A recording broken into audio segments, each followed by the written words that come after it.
لو ما شفتش الحلقة اللي فاتت من ملخص انمي امبراطور السيف فروح شوفها الاول يا صديق، واللي وقفنا فيها لما جي كان هينقذ البت جوي من العصابة بالصلاة عناب. المشكلة يا صديقي ان البت جوي بتفتكر ان جي اصلا هو رئيس العصابة، وكمان بتقرر انها تقاتله يابا. وجي بيقول يعني انا جاي انقذك تعملي معايا كده؟ على رأي المثل اخرة الجدعان الضرب من النسوان وخربش على الكلام. ولكن معلمة البت جوي واللي اسمها سانو بتوقفهم بالصلاة عناب، والمعلمة بتكون عارفة يابا ان جي من عائلة تشانج، فساعتها بتقرر تسامحه وبتفتح بوابة يابا وبتدخله فيها. فقبل ما نكمل بقى صديقي ملخص الانمي بتاعنا، عاوزين نوصل الفيديو دوت 10000 لايك بالصلاة عناب. عايزين نشوف بجد في جيش لآلة نور ولا هو كلام على الفاضي. اليوتيوب عامل معانا الهونجا بونجا يا اخوانا، ما بينشرش فيديوهاتنا. ويلا بينا نخش على ملخص الانمي بتاعنا.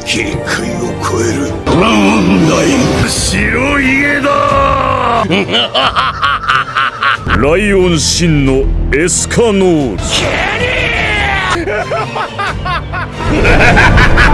وبنشوف جي خرج من البوابة اللي معلمة البت جوي كانت عاملاها، وبيقول ايه ده انا فين يا جدعان؟ ولكنه يابا بيلاقي اخوه الكبير في وشه، وجي بيقول له مالك يا كروي، مين اللي ضربك كده يا ولي؟ فبيقول له انا محدش ضربني يا جي. فبيقول له لا ما هو باين على وشك، انت بسرعة قول مين اللي عمل لك كده. فبيقول له يا عم محدش ضربني، انا كنت بصطاد وحوش سحرية عشان اخد النواة بتاعتها واجيبها لك ترقي مستواك يا ولي. وجي بيتأثر جدا من كلام اخوه، وبيقول له يعني انت كل شوية كنت بتسيبني عشان تروح تصطاد وحوش عشان خاطري؟ وكروي بيقول له خد يا ولي، خد يا ولي النواه ديت وقوي نفسك يا ولي، انت داخل مسابقه يا ولا جي. وكروي يابا بيقع على الارض وبيقول خلاص انا كده نهايتي قربت، رجع جثتي للبيت يا جي، انا عاوز اتدفن في بيت ابويا وباحكي بطولاتي وتضحياتي يا جي لعيالك. وجي بيقول لا حول ولا قوه الا بالله، بطل تمثيل يا كروي، انت اي نعم مصاب ولكن جروحك سطحيه، قوم يا ملك الدراما، قوم يا كروي انت اصاباتك كلها سطحيه. وبيجي يوم بدء المسابقه يابا، وكروي بيجيب علم كبير وبيكتب عليه اسم جي، وبيقول جي اخويا الكيوت السكره جامد جموده وعمره ما يجيب ورا. وجي بيقول له ابوس ايدك ابوس ايدك، انا منظري بقى اوحش من الفالنة الحمالات.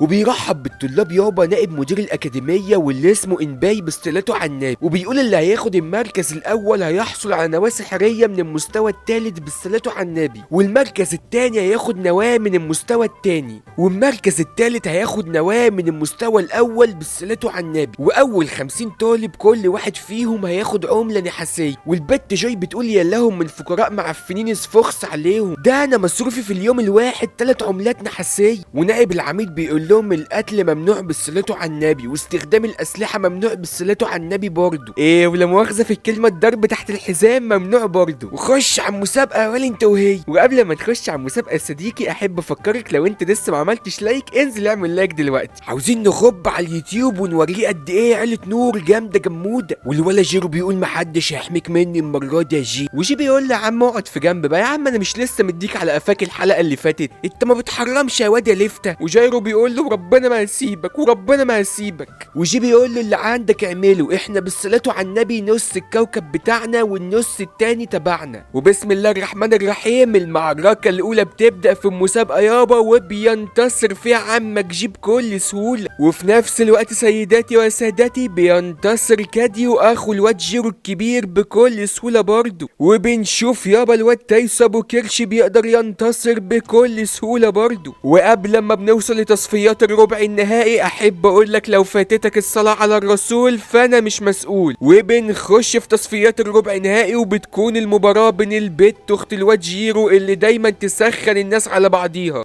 وبالمناسبه انا سميتها غاده، وبين عمك وعم الدنيا وعم الناس كلها الواد جي. مش عارف يا عزيزي انا اندمجت كاني معلق في ماتش كوره ليه. المهم اخو جي الكبير بيشجع وبيقول جي يا اخويا يا كيوت يا سكره ما ترحمهاش واديها على قفاها من ورا. وجي بيقول له يا اخي ارحم امي العيانه بقى، انا برستيجي بقى في الارض والله. والبت غاده بتقول له انا عينيا مش خضره بس الهبه حاضره، خدها لك ضربه ديت يا ولي. ولكن يابا عمك جي بيتفادى كل ضرباتها بالصلاه على النبي. وجي بيقول لها انت بتسمي الباليه المائي اللي انت بتعمليه دوت قتال، خد يا بت الضربه اللولبيه في الحته المستخبيه. والبت غاده بتصدم حرفيا يابا من قوه الواد جي، وبتقول لا انا بالمعدل دوت هيتمسح بوشي ببلاط الحلبه كلها، انا لا يمكن اخسر ابدا. وبتديله واحده يابا، ولكن عمك جي برضه بيقدر يصدها، ولكن الخبيثه بتكون مخبيه ابره مسمومه في الجزمه بتاعتها وبتحدفها يابا على الواد جي، ولكنه برضه يابا بيقدر يصدها. لو مش بس كده، ده بيغير اتجاه الابره وبيخليها لا مؤاخذه في الكلمه ترشق في البت غاده، وبيقول فعلا الاتنين ملهمش امان، الفرامل والنسوان. وجي بيقول الحمد لله السم اللي في الابره ضعيف، والا كانت البت غاده هتموت.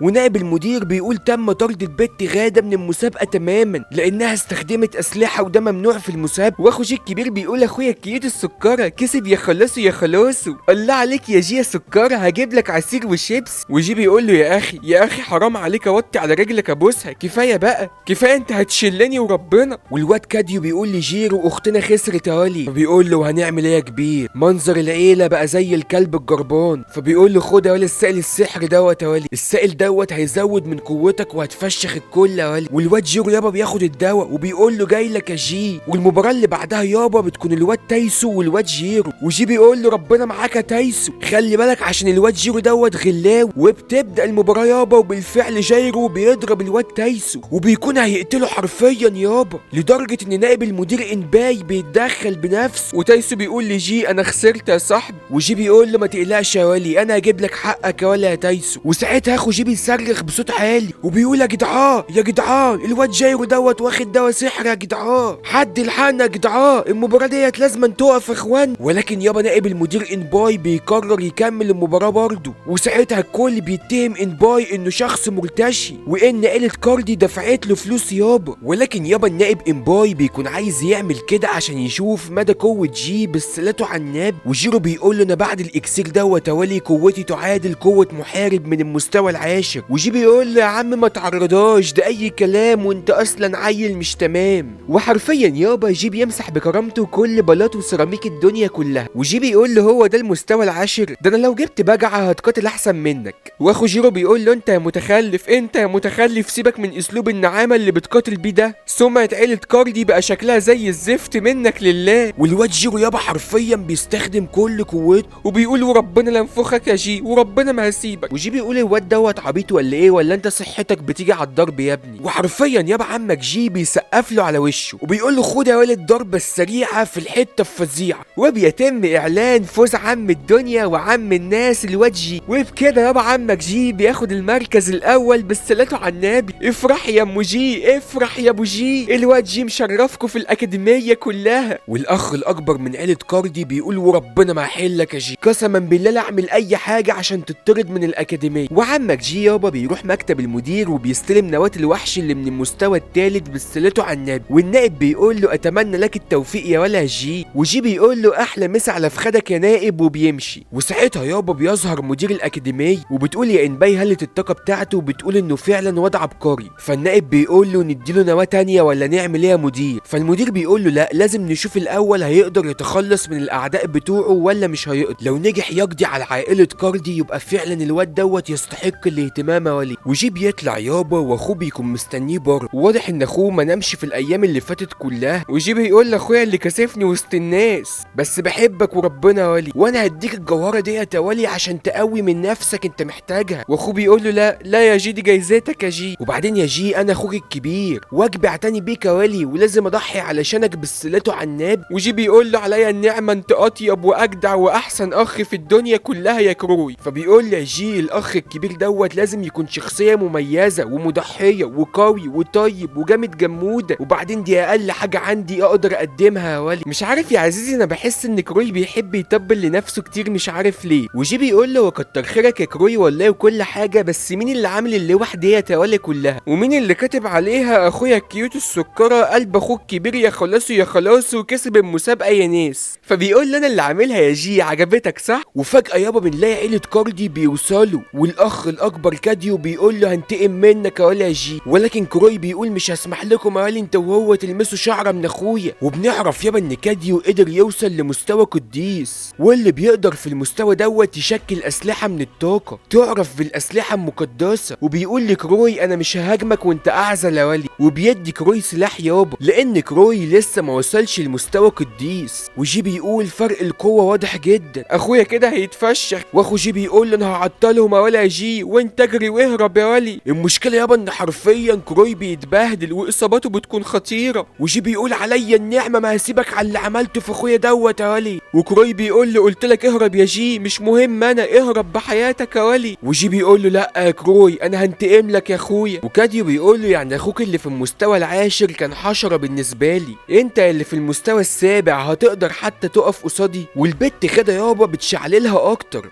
وبتقول له انا سمعته بيشتمك في سره يا اخويا، فالشخ وانتقم لعيله كاردي يا ولي. وكاردي بيقول عليا النعمه لا اعمل من شعرك الحلو دوت كنافه يا جي. وجي بيقول له انا ورحمه امك وامي ما احلك يا كاردي. وجي بيقول الوصول لمستوى قديس بيجعل الهاله حوالين جسمه عامله زي الدرع بالصلاته على النبي، ولكن ده مش عليا، العبد لله مسك الحديد تناه، وعمك وعم الدنيا جي بيقدر يكسر دراع كاردي بالصلاته على النبي. وجي بيقول المح وش امك في اي مكان تاني يا ولا كاردي، عليا النعمه لفشخك انت واخواتك المتخلفين دولت لو شفتكوا تاني. وبيمشوا بيقولوا ربنا ما هنسيبك يا جي. وجي بيلف لاخوه بيقول له ايه رايك في قوتي يا اخويا، اخوك حبيبك انت املك يا ولي. وكروي اصلا بيبقى خايف من جي وبيقول له لا لا برافو عليك يا سيدي الناس يا عم الدنيا كلها. ونائب المدير يابا بيكون مستخبي وبيتفرج على المعركه وبيكون فطسان على روحه من الضحك من اللي حصل في عيله كاديو. وبيقول لواحده معاه شكل كده في احداث مثيره هتحصل الفتره الجايه، والست اللي معاه بتقول له جالنا اوامر بعدم التدخل يا ولي، الناس اللي فوق قبلوا جي خلاص، واضح كده ان مصيره متروك للقدر. فيا ترى يا هل ترى يا عزيزي المشاهد حته سكره ايه اللي هيحصل مع الواد جي بالصلاة على النبي؟ ده اللي هنعرفه يابا، بس لازم نوصل الفيديو دوت 5000 لايك بالصلاة على النبي عشان نوري اليوتيوب ان عيله نور اجمد عيله في اليوتيوب كله. باذن الله من اول الاسبوع الجاي هنبتدي ننزل خميس وجمعه. كان معاكم نور من قناه ملخصات نور وبس كده، سلام.